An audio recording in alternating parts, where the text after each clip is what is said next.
이 공동체 하면 우리는 설레고 할 말이 많지요. 제 방송도 김양재 목사의 공동체 고백이잖아요. 제가 예전에 결혼 생활 때 힘든 것은 제가 공동체가 없어서, 그래서 이혼 자살을 생각을 했었죠. 건강한 교회를 만나면 인생의 방황이 끝난다는 말은 정말 진리 중에 진리입니다. 오늘은 이 세상의 대안인 성령의 공동체를 살펴보겠습니다. 첫째로 오로지 경건 생활에 힘쓰는 공동체입니다. 성령의 설교를 듣고 회개하여 세례 받고 제삼 받고 성령의 선물을 이제 말씀으로 받았습니다. 성령의 회개를 하니까 이제 내가 안식일 안 지켜서 이런 벌 받았어. 이런 회개가 아니고 그냥 성령의 선물 받으니까 화로 다 망하게 되었도다. 그래서 이사야처럼 이제 근본적으로 무너지는 이제 회개를 하게 됐어요. 마음을 찢고 회개하는 사람들이 모이니까 성령의 공동체가 되었습니다. 이 성령의 공동체가 교회의 원형이 되는 것이죠. 초대교회의 탄생입니다. 하나님이 천지를 만드시고 보시기에 좋았더라처럼 성령님이 임재하시는 이 재창조된 성령의 공동체는 정말 이 세상에 가장 아름다운 것이라고 생각해요. 누가는 그들이 말씀의 공동체에 접붙여진 이후에도 어떻게 공동체에서 양육을 받으며 자라갔는지를 설명합니다. 42절에요. 그들이 사도의 가르침을 받아 서로 교제하고 떡을 떼며 오로지 기도하기를 힘쓰니라. 그래서 첫째로 네 가지로 보겠는데, 첫째로 사도의 가르침을 받았습니다. 그러니까 기도만 힘쓴 게 아니라 힘쓰다의 이 헬라어 동사는 스스로 무엇에 헌신하다 뜻의 지속적이고 집착적인 이 동작을 나타내는 이제 미완료 시제라고 할 수 있죠. 계속되었다는 거예요. 근데 이 힘쓰다가 맨 앞에, 원문에는 맨 앞에 쓰여서 이제 가르침, 성도의 교제, 성찬, 기도에 전념했다는 것이 힘쓰다에 다 걸려서 모두 연결이 됩니다. 기도만 힘쓴 게 아닙니다. 성경을 알지만 나의 죄를 위해 죽어주신 예수님을 이 구속사로 꿰는 것은 성령의 선물이었습니다. 그러니까 마음에 찔려라는 헬라어 표현은 또 이제 원어로 보면 이게 말발굽으로 가슴을 내리치는 고통이라는 뜻이 있어요. 말발굽으로. 그러니까 회개가 이렇게 아픈 거예요. 가슴이 막 아픈 거예요. 이제 그러니까 죽을 것 같아요. 그런 아픔이 오니까 살았고 운동력 있는 말씀으로 살고 싶은 거, 죽을 것 같으니까. 근데 그 살고 싶은 것이 바로 말씀인 거예요. 그러니까 가르침을 막 받고 싶어지는 거예요. 근데 이제 먼저 구속사의 말씀을 받은 그 예수님의 12제자에게, 그러니까 이 사람들도 똑같이 지금 예루살렘 성전에 나갔지만은 이 말을 듣고 찔렸으니까 그 12제자에게 가르침을 받고 싶은 마음이 그냥 자발적으로 들었어요. 이제 보통 생각하면 사도들도 나도 똑같이 성령을 받았으니까 내가 배울 필요가 뭐가 있나 이럴 수 있지만은 그들은 공부로 가르침을 받아가지고 한 일이 예수님을 십자가에 못 박은 거잖아요. 그러니까 이제 그 성령의 설교로 가르침 받는 것은 출발이 다릅니다.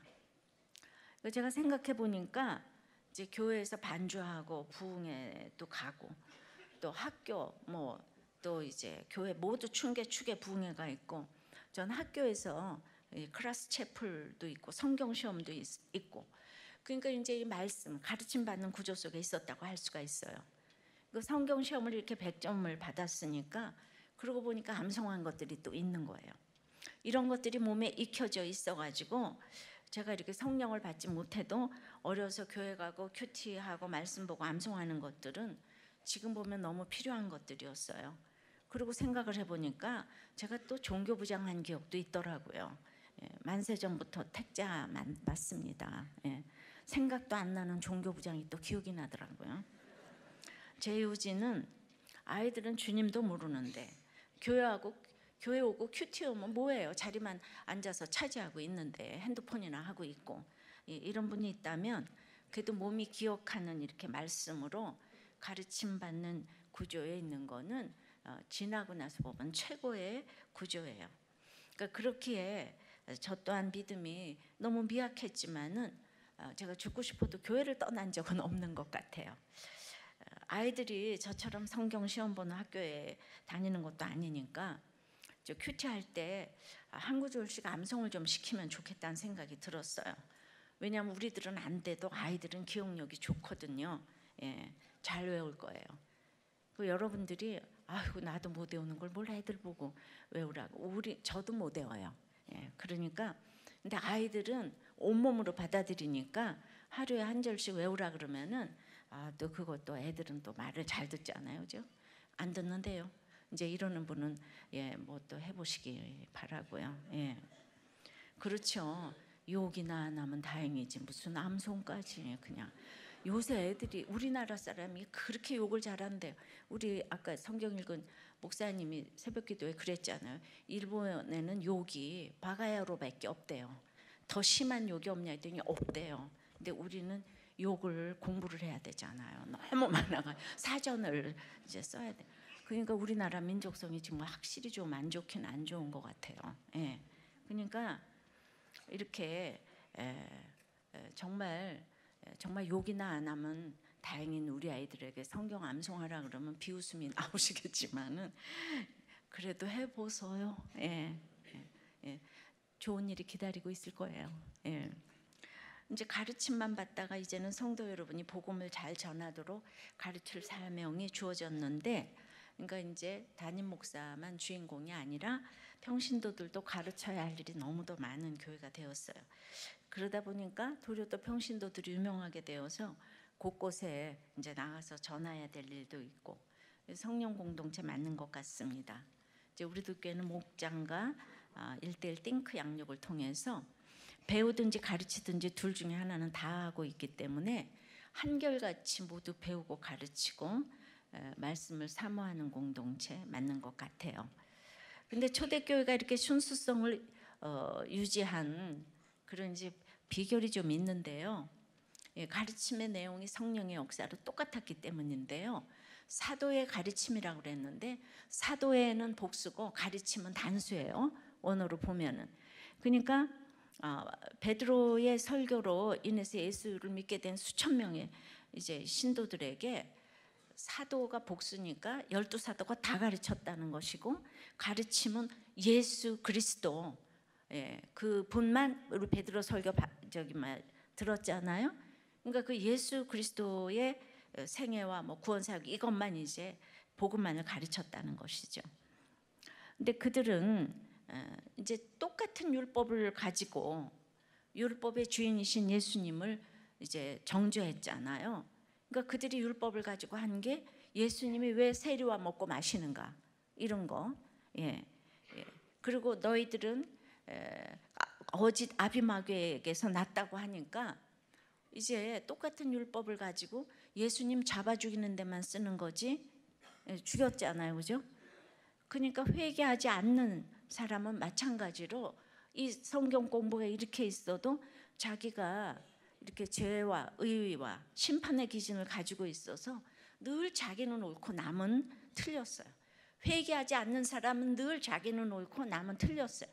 성경 공부를 몇 수십 년 해도 회개하지 않으면 이렇게 됩니다. 사도들의 가르침은 아까도 말했듯이 예수 그리스도의 죽으심과 다시 살아나심과 이렇게 높아지심, 하나님의 구속사예요. 그리고 계속해서 회개를 해야 되고, 그리고 이제 그리스도만이 이제 구원의 근거가 되고, 그리고 성령을 주시겠다는 약속을 계속 지금 이제 전하는 거예요. 그래서 이렇게 말씀에 대한 반응으로 회개가 울려 퍼지는 곳, 이런 곳에 참된 교회가 존재한다는 것이죠. 그래서 우리는 하나님 문제를 생각하면 거기 구원의 문제가 있고 본질적인 문제가 있는데, 그걸 배우고 가르치면은 그냥 다른 인생의 문제는 저절로 해결이 되는 거예요. 이게 사람의 본분이에요. 진리를 가르치고 배우는 것이요. 그러니까 우리는 죽을 때까지 시간과 공간과 사람과 이런 사건과 역사와 생사를 배우죠. 그런 것들이 오고 가니까요. 근데 진정한 배움이란 이제 그런 문제에서 예수님의 시각으로 듣는 작업과 깨닫는 작업을 하는 거예요. 그런 모든 오고 가는 우리 인생사 속에서. 그래서 잘 듣고 깨달으면 그 적용은 결과를 기뻐하면서 세상의 시각에서 유턴하는 거죠. 이게 가장 좋은 가르침과 배움이에요.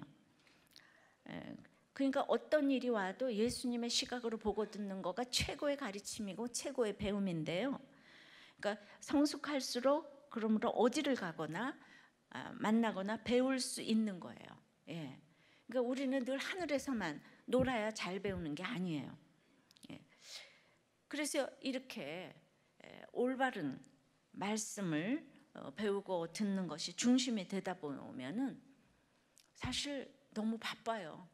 그래서 다른 프로그램을 할 시간이 없어요.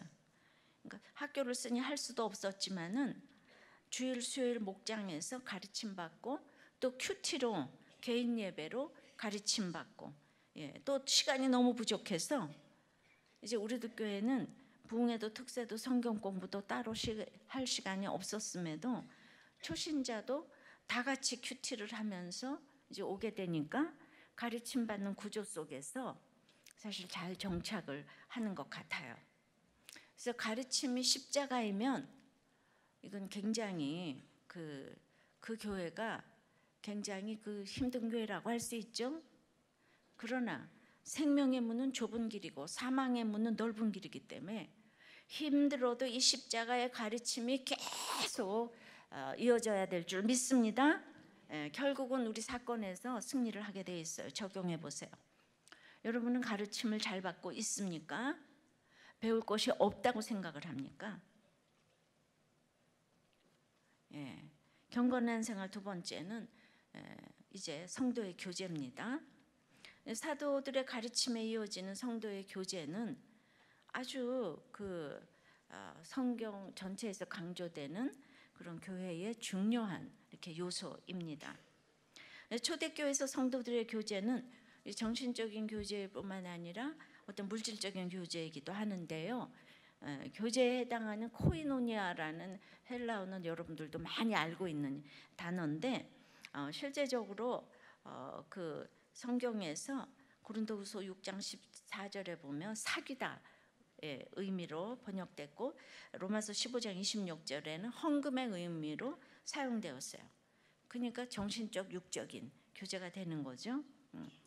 그래서 이 오순절 성령 강림 후에 이렇게 정신적인 교제, 영적인 교제, 또 육적인 교제, 물질적인 그 교제가 서로 되었어요. 우리 교회 목장은 이 교제의 장이 활발하게 펼쳐지는 곳인데요. 가르침을 활발하게 나누고 이제 실천할 수 있는 곳이잖아요. 사람은 자기의 얘기를 하고 싶은 본능이 있어요. 그래서 장이 마련되면 그것만도 너무 좋은데 말이죠. 여기에 이 십자가의 가르침이 확실하지 않으면 이제 조금 하다가 삼천포로 빠지는 경우가 많이 있어요. 그래서 우리가 말씀을 나누며 교제하는 것은 그 말씀을 삶에 적용해서 나누는 것이기 때문에 굉장히 균형을 잘 잡아주기 때문에 이번에 우리 현수막이 치우침 없는 걸음으로 밸런스드 라이프라고 이제 판교에 현수막이 써져 있습니다. 그러니까 말씀의 가르침을 받지 않으면 이렇게 균형을 잡기가 진짜 어려워요. 자, 경건한 생활 세 번째는 떡을 뗐어요. 성찬이죠. 성찬은 예수님이 나를 위해 죽어주신 몸이고 보혈입니다. 지금 이제 우리들 교회는 휘문의 특수한 상황으로 이제 1년에 한 번 성찬식을 하지만은 초대교회는 모일 때마다 애찬을 겸한 성찬식을 했어요. 공동체 형제들 가운데 가난하여 식사를 제대로 할 수 없는 지체들이 있었기 때문이죠. 근데 이 떡을 떼면은 이 성경에서는 성찬을 나타내는 그런 이제 용어예요. 근데 매주 목장에서 나누는 이 식탁 교제가 예수님의 몸과 피를 기념하는 저는 이제 애찬, 성찬이 아닐까 합니다. 이거를 억지로 했다면 진즉 없어졌을 것이라고 생각을 해요. 그러니까 예수님의 뭔가 그것을 이제 기념하는 거라고 이제 그랬잖아요. 몸과 피를 기념하는. 경건한 생활 네 번째는 오로지 기도하기에 힘썼습니다. 여기도 원문에 보면 기도드리라고 복수로 되어 있어요. 그러니까 이 기도에는 개인 기도, 공동 기도가 다 포함되어 있는데 기도하다는 이 동사는 하나님의 뜻을 구하는 것이고 감정이나 직감이 아니라 이 기도는 말씀을 따라하는 걸 알려줘요. 그러니까 기도 제목 나누는 것은 삶을 오픈하는 것을 의미해요. 우리들 교회 오시는 이제 강사님들이 기도 제목만 봐도 맨날 놀라세요. 여기 막 그냥 뭐 이혼을 막아주세요. 구치소에 가는데 구원이 되도록 뭐 이런 거, 또 아이가 학폭위에 뭐, 그러니까 어떻게 이런 얘기를 이렇게 기도 제목에 내놓을 수가 있냐고. 그 기도 제목만 보시고도 이렇게 은혜를 아니 정말 그렇게 은혜를 받으시더라고요. 그러니까 우리가 기도 제목을 가르침에 따라서 교제를 하고 이렇게 예수님의 몸과 피를 이 보혈의 공동체가 되면 이 기도 제목 나누는 것이 너무 쉬워지는 거예요. 오픈을 하게 되는 게 쉬워지는 거예요. 그러니까 이 말씀에 따라 기도를 해야 된다는 거예요. 말씀이 없이 기도했다가는 삼천포로 빠진다는 거죠. 그래야지 나를 하나님의 뜻에 적극적으로 이렇게 굴복시키는 이게 되는 그런 기도가 될 수 있는 거죠. 이런 기도 제목도 또 올라왔더라고요. 목사님, 저는 마음속에 미움이 너무나 많아요. 마음속에 너무 미움이 많아서 힘이 들어서 예수님 안 믿고 못 견뎌요. 예수님 십자가의 못을 좀 빼드리고 싶은데 돌아서면 날 향한 사랑을 의심하고 까먹어요. 지능의 문제가 아닐까 의심이 될 때도 있어요. 수업 시간에 듣고도 모르면 선생님이 안 듣고 뭐 했냐고 말하잖아요. 근데 듣고 1분 안에 까먹는 것도 사실 가능하대요. 저 하나님 사랑 기억 좀 할 수 있게 해달라고 기도 좀 해주시고요. 혹시 하나님께서 아직 때가 아니라고 대답하시면 성격이 급한 성도니까 때를 좀 당겨달라고 기도해 주시기 바래요. 이런 기도 제목도 또 올라왔네요. 이와 같이 말씀 안에서 자, 그럼 자기 하고 싶은 얘기를 이렇게 다 나누는 거죠. 뭐 교제와 성찬과 기도를 하는 것이 초대교회 경건 생활이었고 3,000명이 더했는데도 불구하고 조금도 혼란이 없이 말씀과 지도력이 확고히 서 있으니까 질서정연하게 그 사도들의 이제 가르침 받아서 교제하고 떡대고 기도하기를 힘썼어요. 그 사실 지나고 나서 보니까 우리들 교회가 평안한 것은 이 순서대로 지금 했기 때문이 아닌가 그런 생각이 듭니다. 적용해 보세요. 자, 사도의 가르침, 성도의 교제, 또 떡을 떼며 기도 중에서 여러분들은 무엇이 안 되고 무엇은 잘 됩니까? 이렇게 경건 생활을 지속적으로 힘쓰게 되면 두 번째는 기사와 표적의 공동체가 됩니다. 43절입니다. 사람마다 두려워하는데 사도들로 말미암아 기사와 표적이 많이 나타나니, 여기서 두려워하는 사람마다 두려워하는 사람은 바로 다음 절 44절에 나오는 믿는 사람과 대조되는 이 믿지 않는 사람들을 이제 가리켜요. 그러니까 믿지 않는 사람들이 이제 사도들을 중심으로 일어나는 이런 이제 부흥과 기사와 표적들을 보면서 그냥 갖게 되는 그 영적인 어떤 두려움, 와 대단하다 하는 그러니까 사람에게 정죄감과 두려움을 주신 이 참된 성령의 공동체는 이런 영적 두려움이 이렇게 전파가 돼서, 그리고 사람들에게 예수를 전하기 위하여서 신령한 사건이 계속 일어나는 거죠. 신령한 사건이 뭡니까? 온갖 종류의 문제가 일어나고 성령님의 도우심으로 온갖 종류의 해결이 일어나서 기사와 표적이 일어나게 되는 거죠. 그러니까 문제가 없는 게 문제가 아니고 문제가 있는 게 문제가 아니고 문제가 없는 게 문제다, 이 말이 맞잖아요, 그죠? 문제가 있어야 기사와 표적이 일어나는 거잖아요. 얼마나 문제가 축복이에요. 그러니까 그냥 그럴 때마다 이 영적 진리 말씀의 표적이 이렇게 나타나잖아요. 그러니까 뭐가 그냥 잘 됐다 이런 거보다 진짜 기사는 내 현재 이유를 알고 그것 때문에 내가 감사하니까 이게 정말 놀라가지고 기사가 돼가지고 그 말씀을 딱 붙들고 표적이 되는 거잖아요. 한 집사님이 자기 목원을 나한테 소개했어요. 목사님 귀한 말씀 정말 감사합니다. 굿복. 목사님 말씀을 너무나 사모하는 저희 목장 아무개 집사님이 조선족이신데 아픈 남편으로 인해 자녀가 있는 중국으로 다시 이렇게 들어가시기로 적용을 하셨어요. 근데 이분 남편분이 뇌경색을 앓은 지 15년 됐고 거동만 겨우 했는데 최근에 왼쪽으로 완전히 마비가 이제 와버렸다는 거예요. 그래서 이제 누워 있는 남편 대소변 받아내고 간호하려고 이제 들어갔는데 이분이 대소변 처리하면 마음이 너무 힘들고 소식 전할 힘도 없었는데 목사님 설교 들으며 끝까지 기쁨으로 잘 감당해야 되는데 질서에 순종하며 잘 사는 것이 죽는 거라고 하시는데 잘 죽겠습니다 라고 음성 메시지를 보내 오셨다는 거예요. 우는 자에게 위로 아픈 자를 보듬어 주시는 이 성령님 설교에 감사드립니다. 저는 이런 적용이 가장 기사와 표적이라고 생각합니다. 생각건데 현재 요고나는 잠깐이요. 장차 이루어질 영광은 좋게 비교할 수 없기 때문에 적용하는 사람이 항상 최고예요. 최고. 그런데 이제 기사와 표적 중에서도 오늘 본문에서 가장 큰 표적으로 다루고 있는 것은 바로 이어지는 9절 44절 5절이에요.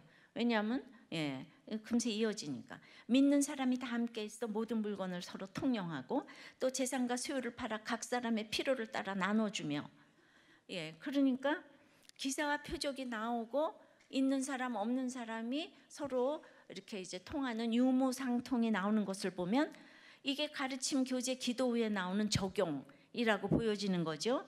믿는 사람이 다 함께 있으니 그랬는데 3천 명이 어떻게 또 다 함께 있겠어요.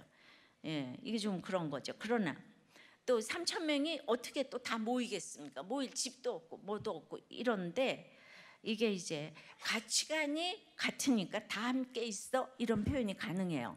내 남편 내 아내가 가치관이 같지 않으면 평생을 살아도 함께 모여가 안 돼요. 근데 3천 명도 함께 모여가 돼요. 성령이 임함으로 가족이 되었다는 거예요. 그러니까 사랑과 믿음과 소망만이 이것을 가능하게 하죠. 그러니까 이렇게 이제 그 가치관, 말발굽이 이제 나를 꽉 치는 이런 아픔 가운데 있으면요 나눠 쓰는 게 아깝지가 않아요. 그래서 우리가 목장하는 게 바로 그거죠. 그러니까 말발굽 고통이 있으니까 끊어지지 않고 목장 공동체를 하는 것이 바로 기사와 표적인 거예요. 돈으로 안 되는 일이 이 세상에서 얼마나 됩니까? 거의 없습니다. 아까 이세벨을 보면 850명의 바알 아세라 섬겼는데 그 끝에 돈이 있다고 했어요. 그리고 바알 선지자를 죽이라 하는 그 선지자는 또 죽임을 이제 당하죠. 그러므로 자기를 살리고 자기의 자존심을 세우는 일에 돈이란 가공할 위력을 발휘합니다. 그런데 예수님이 주가 되셨다는 선포 앞에서 회개하고 자기의 재물을 자기 것이라고 주장하는 자가 이때 없었다는 거예요. 그런데 이 세상에 돈의 영향력이 미치지 않는 곳은 가정과 교회뿐인데 그런데 그 가정과 교회도 요새는 세상이 들어왔어요. 그러니까 여기에서 이 구절을 가지고 유무상통한다고 하니까 이단이 나오고 공산주의가 나왔죠. 근데 이단이나 공산주의자나 다 강제적으로 이제 공유를 하는 거잖아요. 그러니까 공산주의의 경우에 이제 초대교회와는 달리 개인의 자발성이 없는데 무조건 공유하고 국유화하는 것들, 이제 이것이 이제 목표지요. 가난한 자들을 향한 이 자발적인 사랑과 공동체를 인도하시는 하나님에 대한 신앙으로 한 게 아니잖아요. 그래서 결국 이단도 공산주의도 실패했고 또 실패할 거예요. 근데 6.25 동란 직후에 이단들이 활개를 쳤어요. 우리 엄마의 아는 이모, S 이모라는 분은 굉장히 많이 배운 분이고 돈도 있었는데 모든 걸 팔아서 그 당시 신앙촌에 들어갔어요. 그때는 이런 초대교회를 못 만든다고 그런 일이 많았어요. 팔아서 어디 들어가는 거. 우리는 또 그들이 만든 그 신앙촌 물건을 사서 썼어요. 얼마나 품질이 좋은지 몰라요. 아이러니합니다. 우린 분별이 안 돼요. 이단이 만든 물건도 이게 좋으면 갖다가 써야 되나 안 써야 되나. 공산주의는 이 부한 계층을 악인으로 간주하기 때문에 그거 뺏어가지고 가난한 자에게 주자는 거예요. 그러니까 잠시는 좋잖아요. 근데 간부들은 부와 명예를 누리는 것을 당연하게 여기기 때문에 역사는 끊임없이 공산주의 몰락을 교훈으로 보여주고 있어요. 돈이라는 게 이제 나를 통과해서 누군가에게 가야 하는데 이렇게 유무상통하는 모습은 이거는 또 흔한 경우가 아니라서 성경에서는 이때만 나와요. 근데 우리가 6.25 동란 때 그렇게 다 팔고 들어갔듯이 지금 마지막이라고 생각하니까, 그죠? 전쟁 나서 마지막이라고 생각하니까 그게 쉬워요. 그래서 이 힘든 때 이단이 판을 칩니다. 그리고 전쟁이 있다 그러면 유무상통하기가 아주 쉽습니다. 예. 그래서 그 종말론이 기승을 부릴 때는 항상 그 유무상통이 쉬워요. 그러니까 초대교회 때도 그 시한부 종말론이 득세를 했는데요. 로마의 핍박을 생각하면 이해가 쉽죠? 쉬웁니까? 쉽습니까? 그러니 초대교회의 유무상통의 모델이 현대 모든 교회에서 이렇게 이렇게 적용해야 될 그 이제 모델로 이걸 문자적으로 제도화해서 이럴 수는 이제 없는 거지만은, 그러나 물질을 내려놓고 유무상통하는 모델이 성령의 공동체에서 가능하다는 것을 이렇게 보여주기도 한 것입니다. 후에 이 사람들이 지하 감옥에서 이때를 생각하면서 희망을 가졌을 거예요. 하루아침에 3천여 명의 공동체가 갑자기 모였는데, 자, 오순절을 지키기 위해서 천하에서 디아스포라가 흩어진 나그네가 다 모였어요. 근데 갑자기 어떻게 이거 자고 먹고 하겠습니까? 그 집이 몇 채가 있어야 되겠습니까? 또 이제 음식은 어떻게 공급을 해야 되겠습니까? 그러니까 우리 인간의 힘으로는 이때가 힘들 때인데 이게 상상이 안 되는 일이잖아요. 지난번에 여호사밧이 그냥 완전히 사면초가에 몰렸는데 주여 해가지고 이제 구함을 받은 것처럼 지금도 그런 것 같아요. 그래서 그런데도 이게 가능했잖아요. 이때 전부 다 같이 모여서 이게 다 내 것이라 하는 자가 없어서 이랬지만은 지상 공동체는 완전하지 않아서 이렇게 뜨거웠던 초대교회도 잠시 뒤에 보면은 계시록의 7교회를 보면 서머나하고 빌라델비아 교회만 칭찬을 받고, 작은 교회, 가난한 교회만 칭찬을 받고, 나머지 5교회는 마지막에 라오디게아 교회 토하여 내치리라. 우리가 잠시 후에 이렇게 되는 거예요. 이 땅에 조금만 편해지면은 전부 다 세상으로 돌아가는 거예요. 이게 예외가 없습니다. 그래서 우리는 근데 그 거짓된 종말론, 그건 잘 모르지만, 왜냐하면 이때도 임박한 종말론이지만 예수님이 이때 안 오셨잖아요. 지금도 그래요. 근데 가장 확실한 것은 개인의 종말론인 거죠. 나는 죽어요. 이건 확실하잖아요. 이 종말론을 믿는 사람들은 그 주 안에서 믿는 사람들은 유무상통이 좀 이어지고 있는 것을 우리가 보게 됩니다. 개인의 종말론, 이게 바로 믿음입니다. 적용해 보세요. 여러분의 성도 체율은 어느 정도입니까? 몇 프로쯤 될까요? 자, 성령의 공동체 세 번째는 모이기를 힘쓰는 공동체입니다. 46절에요. 날마다 마음을 같이하여 성전에 모이기를 힘쓰고 집에서 떡을 떼며 기쁨과 순전한 마음으로 음식을 먹고, 날마다 우리에게 양식을 주시는, 벌써 돌 이제 지났는데 우리 손녀딸이 아멘 해요. 여러분 몸으로 좀 가르치세요. 하여튼 음식 먹는 건 중요해요. 기사와 표적의 공동체가 되면 이제 모이기를 힘쓰게 되는데, 이게 모이기를 힘쓰는 거하고 교제잖아요. 그리고 떡을 떼는 거, 이게 중요하기 때문에 아까 42절에 나왔는데 여기서 다시 반복을 하는데, 여기서 반복하는 게 아무리 말씀을 가르침 받아도 모여야 하고 떡을 떼야 되는 거예요. 그래서 반복을 합니다. 이게 성전에 주일날 모이는 거, 이건 너무 중요하지만 집에서 모이는 것도 기쁨으로 이제 모이는 공동체가 성령의 공동체예요. 그러니까 그냥 큰 모임, 작은 모임이 저절로 잘 모여져서 이제 그 초대교회 원형을 보여주는데, 그렇게 그냥 기뻐할 것이 없는 가운데도 예배가 기쁘니까 애찬을 나누는 것이 막 즐거운 거예요. 그동안에 이 사람들은 예루살렘 성전을 다녔잖아요. 근데 예루살렘 성전에 모이는 게 하나도 기쁘지 않았어요. 예. 예. 그러니까 기쁘지 않았으니까 하는 일이 예수님 죽인 일이죠. 근데 처음으로 달려가고 싶은 예배 공동체가 생겼어요. 설레서 너무 가고 싶은 곳이 교회가 됐어요, 지금. 예. 내 사모하는 공동체가 탄생을 했어요. 생각해 보세요. 여러분의 모든 예배가 항상 설렘이 있고 매주일 또 주일 예배, 수요 예배, 목장 예배, 띵크 양육, 찬양, 기도 때마다 다 설렘이 있다면 여러분 성령의 공동체에 속해 있는 거예요. 예. 그러니까 성령의 선물을 경험하면 다시 살아나고 높아지신 그리스도가 나의 주이기 때문에 창조주 하나님의 임재를 경험해서 이 땅에서 이제 보고 싶은 게 없어졌어요. 모든 것이 비교할 대상이 없어졌어요. 왜냐하면 최고의 왕을 봤어요. 더 이상 이 세상에 아무리 대단한 왕도 비교가 안 되는 거예요. 그걸 본 게 성령의 선물인데요.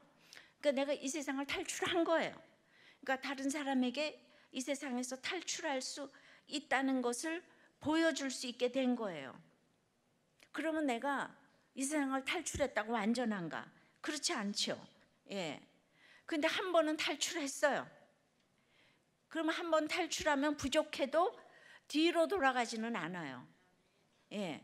이게 성령의 선물이에요. 그러니까 베드로가 성령의 선물을 받기 전에는 날마다 실수하고 물고기 또 잡으러 가고 3번 부인하고 이랬잖아요. 복음서에서는. 그래서 사도행전에 성령의 선물을 받으니까 회개하고 그 물세례, 성령 세례 이제 정말 그 다 받으면은요, 이 사도행전에서는 베드로가 뒤로 돌아가지 않잖아요. 그러니까 한번 탈출하는 게 중요해. 근데 너무 부족해, 그때부터 걸어가는 게. 그래도 완전치 못해서 베드로도 바울한테 야단 맞거든요. 예, 그러니까 완전해서가 아니고 오뚜기처럼 넘어져도 다시 일어나는 거예요. 근데 부족해도 돌아가지 않는 비결이 뭔가 하면은 한결같이 예배가 설레고 사모함이 넘치고 찬양하고 기도하고 목장을 이제 하는 거, 설레서 하는 거. 예. 그러니까 회개가 참된 회개가 되니까 너무나 내 몸이 기억하고 있는 죄들이 많으니까 회개할 것들은 끝까지 있지만은, 예, 그러니까 예배가 설렘이 있는 거예요. 근데 여러분들이 입으로 맨날 회개를 해도 예배가 설렘이 없어. 이러면 아직도 회개가 안 된 거죠. 죄를 모르기 때문이에요. 그리고 참된 회개를 안 하니까 예배가 설렘이 없는 거예요. 예, 이렇게 예배가 설렘이 되면 말씀으로 교제하니까 동창회, 지연, 학연 그거 사모하지 않게 돼요. 가기는 가야 되겠지만은 저야말로 그렇게 교회를 다녀도 인류를 위해 인생을 바쳤지만은 생각해 보면 그땐 설렘이 없어요. 경쟁만 있었어요. 그런데 그거가 20몇 년이잖아요. 그렇게 열심히 하던 거. 그러고 나서 지금 내가 50여 년을 더 가깝게 이렇게 지금 살고 있지만 이렇게 계속 설레면서 올 수 있는 공동체가 이 땅에 있다는 것을 경험하게 되니까 이게 바로 성령의 선물이고 공동체이기 때문이라고 생각해요. 제가 조금 인류를 경험했기에 자신 있게 말씀드릴 수가 있어요. 우리가 쓸 수 있는 게 그 뭐 뇌의 5%라 그러잖아요. 근데 탈출하면 95%를 쓸 수 있다고요. 그러니까 아이들에게 말씀, 예배 이거를 몸이 기억하도록 해주는 거 너무 중요합니다. 그러나 망하기 전에는 세상 모임도 끊기가 힘듭니다. 예, 망하지 않으면요 이거 다 못 끊어요. 그래서 초대교회 핍박은 참으로 선물입니다. 핍박이 있었기 때문에 이런 성령 공동체가 가능했어요. 예, 이거는 정말 지상교회는 이루기가 힘든데 이런 모델도 있을 수 있다는 것을 보여준 거예요. 적용해 보세요. 여러분은 설렘으로 예배를 오십니까? 습관적으로 오십니까?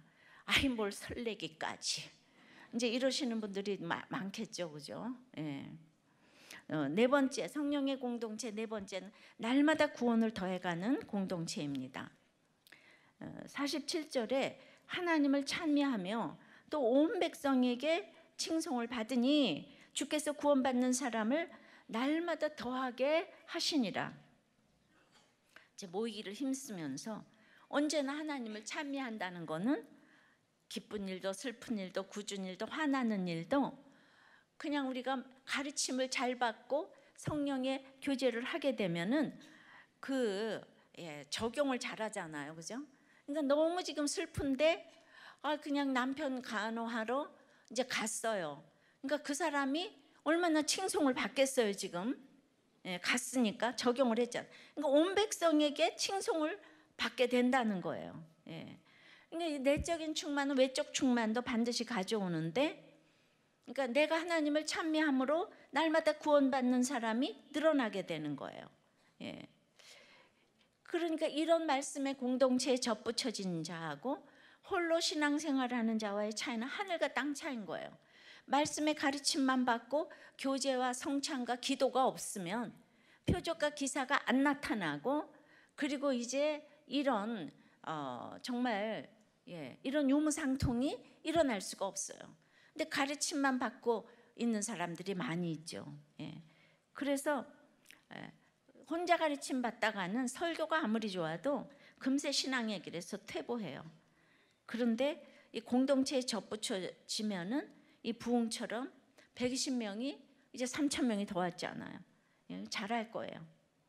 생각, 마음, 습관, 언어 뭐 이런 인격들이 계속해서 자 이렇게 탈출했으니까 그때부터는 자라가기 시작하는 거죠. 십자가 가르침을 잘 받고 영육 간의 교제를 잘하고 유무상통하면 저절로 등경 위에 불이 돼가지고 이렇게 비춰주는 삶이 되니까 안 믿는 사람들이 빛을 따라서 오게 되고, 진짜 별 프로그램을 안 해도 구원받는 사람을 더하게 하시는 거예요. 이 초대교회가 바로 이래요. 그러니까 칭송을 받을 수밖에 없는 적용을 하는 것은 인간의 힘으로는 하는 것이 아니고 성령의 선물로 하는 것이기 때문에 다른 사람들이 감동을 받는 거예요. 그렇다고 이렇게 칭찬받았다고, 옛날 개혁 한글에는 칭찬받았다고, 내가 예수만 믿으면 가르침 받아서 교제 잘하면 모든 사람에게 칭찬만 받는 게 아니고 이 3,000명의 사람이 믿어서 오래오래 행복하게 살았대요. 이게 주제가 아니고요.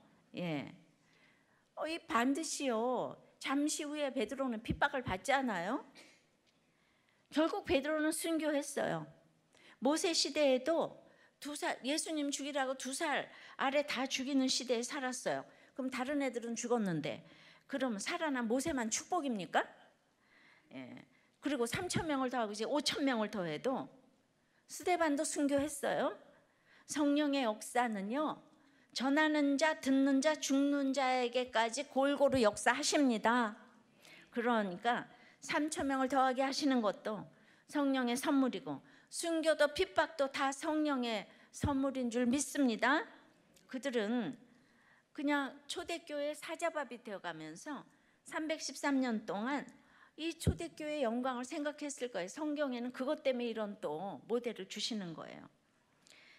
그런데 그러니까 항상 예수 믿으면서 항상 칭찬만 받는다고 생각을 하지 마시고요. 예를 들어서 박 집사를 보니까 정말 나는 예수를 믿고 싶어졌어. 밖에 있는 사람들은 도리 그렇게 얘기를 해요. 등경 위에 비치니까.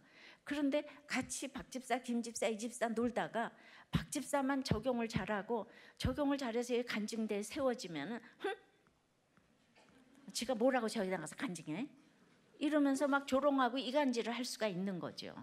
그러니까 바로 똑같은 박 집사인데 한 사람한테는 칭찬을 받고 한 사람한테는 조롱을 얼마든지 받을 수 있어요. 인간이 지옥 뿌리에서 올라오는 교만이 있기 때문에. 그러니까 우리는 여기서 보면은 칭찬과 핍박을 골고루 받아야지 하나만 받는 건 진짜가 아니에요. 하나만 받는 건 진짜가 아니에요. 그거는 정말 성품이에요. 그러니까 속지 마세요. 예배는 생명이에요. 생명 걸고 믿는 사람을 안 믿는 사람은 너무너무 싫어해요. 등경 위에 세운 빛이 되어서 온 백성에게 칭송을 받으니까 구원을 받게 하시는 것을 또 뭐 다 좋아하는 게 아니에요. 그러니까 제가 이렇게 보기에는 교회는 그 안 믿는 사람이 편하게 다니는 교회가 돼서는 안 되겠다 뭐 이런 생각이 들어요. 예. 그러니까 안 믿는 사람이 편하게 듣는 설교 한두 번 할 수 있겠지만은 이게 날마다 그런 설교를 하다 보면은 변함이 없잖아요. 그죠?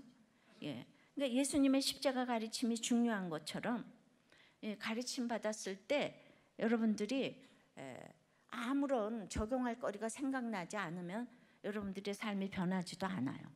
그러니까 막 그냥 충돌이 일어나야 되고 이 성령 받지 않는 사람은 지금 이 설교를 들으면 막 싫고 막 그냥 띵크를 많이 해봐야 이제 되니까 이제 싫은 거잖아요. 그런데 왜냐하면 가난하고 애통하고 뭐 가난한 자가 복이 있고 애통한 자가 복이 있고 의를 위해 핍박받는 자가 복이 있다. 이건 벌써 듣기가 너무 싫잖아요. 누가 이런 말을 좋아하겠습니까? 그러니까 찾는 이가 없는 이 좁은 길을 우리 가야 되고 교회는 생명 걸고 이 길을 걸어가도록 선포를 이제 해야 되는 거죠. 그런데 초대교회는 베드로의 성령 설교 이후에 오직 예수님으로만 가르침으로 예수님만 가르침으로 이제 이렇게 날마다 구원받는 사람을 더했잖아요.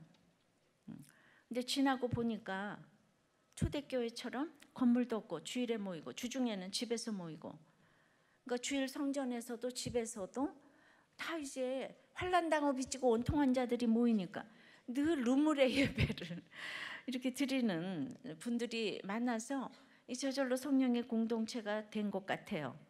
그래서 목장에서 떡을 떼는 것도 끊어지지 않고 그래서 목장도 7, 80% 이상 모이고 그러니까 유무상통까지는 안 가는데 목장 음식을 아까워하지는 않는 것 같은 이런 걸 유무상통으로 내가 봐주기로 이제 결정을 하지만은 그렇게 좋아했던 우리가 밥하기 싫어서 지금 목장이 안 된다는 얘기도 들리고 그러니까 우리들 교회는 그러시면 아니 되옵니다.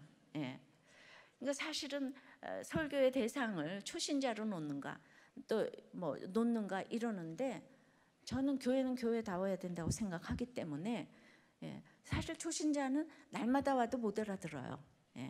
그러니까 초신자들만 위해서 하면은 몇십 년이 지나도 결국은 초신자 수준이 될 건데 근데 그 십자가의 가르침이라는 게 학력이 없어서 못 듣는 게 아니더라고요.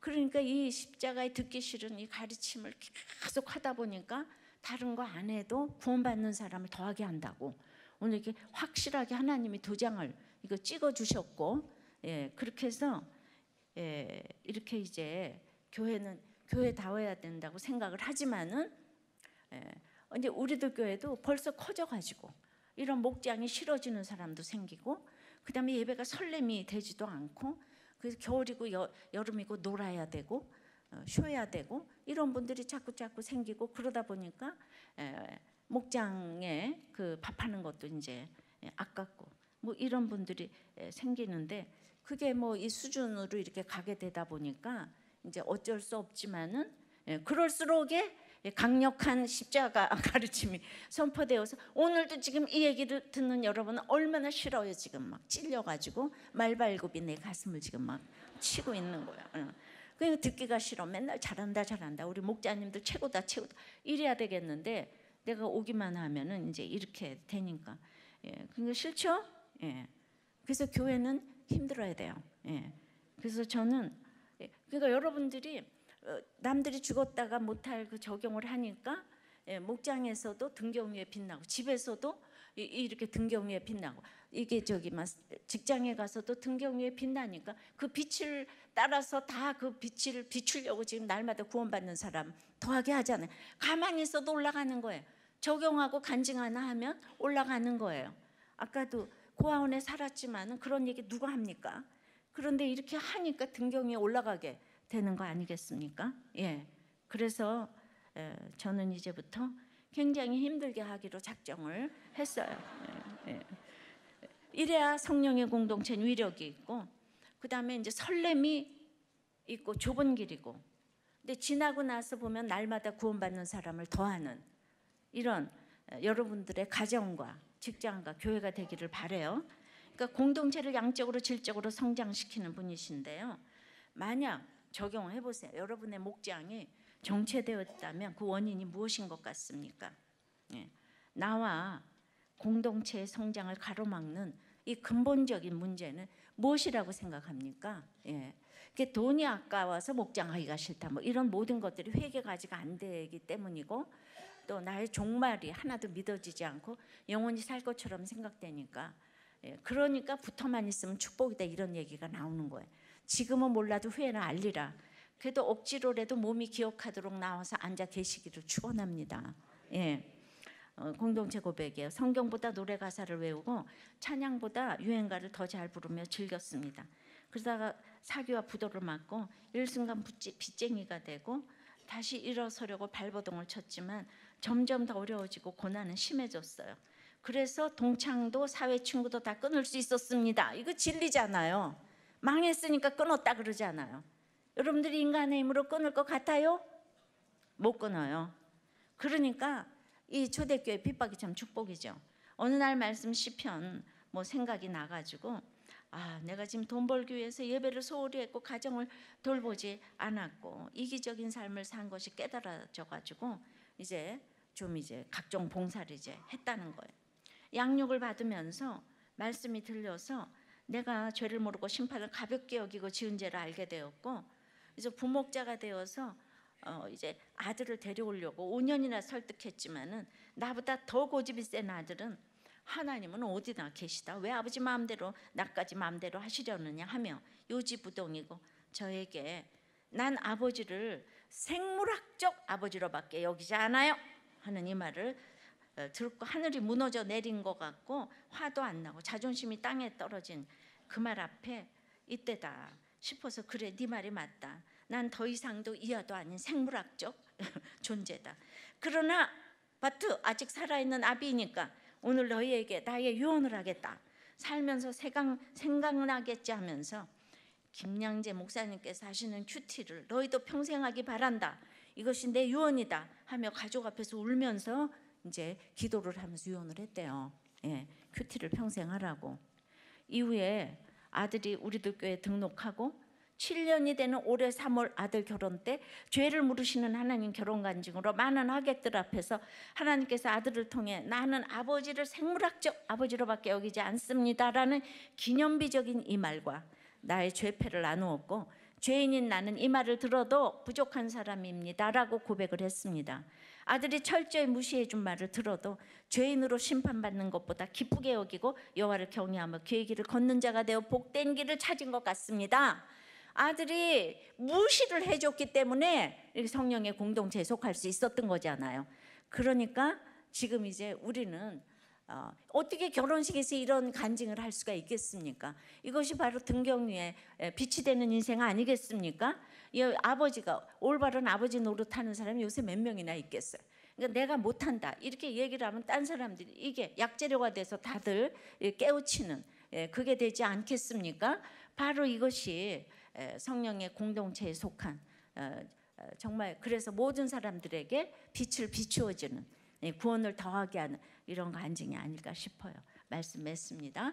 성령의 공동체는 경건 생활에 힘쓰는 공동체예요. 사도들의 가르침과 교제와 성찬과 기도에 힘쓰는 공동체입니다.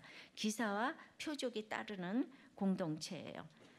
이제 모이기를 힘쓰는 공동체입니다.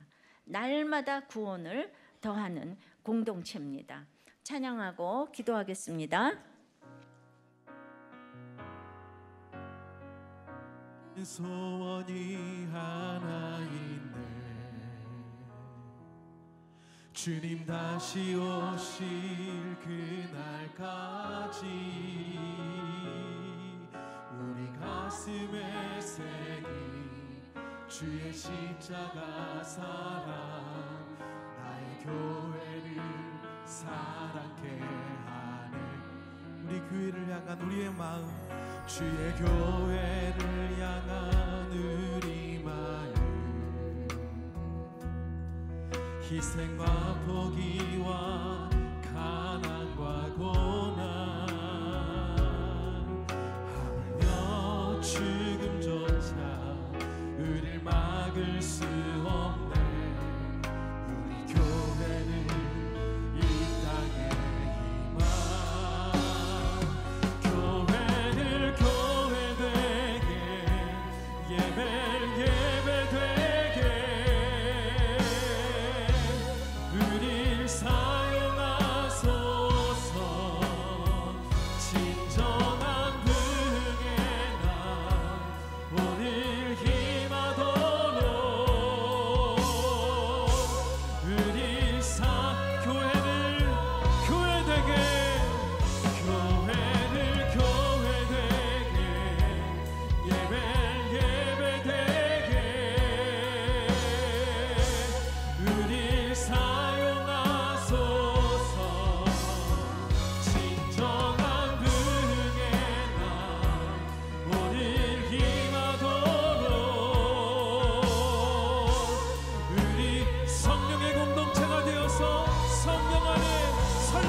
그러므로 십자가 가르침이 더 선포되고 잘 받아들일 수 있게 기도해 주시고요.